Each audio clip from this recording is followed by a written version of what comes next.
Hello, আমি ঘোড়াওয়ালা বক্কর মামা। আপনার কাছে গেঞ্জি আছে, গেঞ্জিটা নিয়ে চলে আসুন।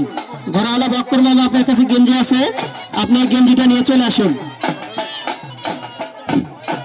এ পর্যায়ে আমাদের মাঝে অনুষ্ঠিত হচ্ছে লাঠি খেলা এবং অত্যন্ত মনোরম শিল্পকলার মধ্যে দিয়ে আমাদের লাঠিয়াল এবং ঢুলিবৃন্দরা তাদের ক্রিয়া কৌশলগুলো উপস্থাপন করতে যাচ্ছে।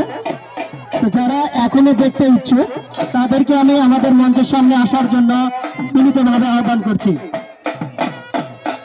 লাঠি খেলার পর অনুষ্ঠিত হবে ঐতিহ্যবাহী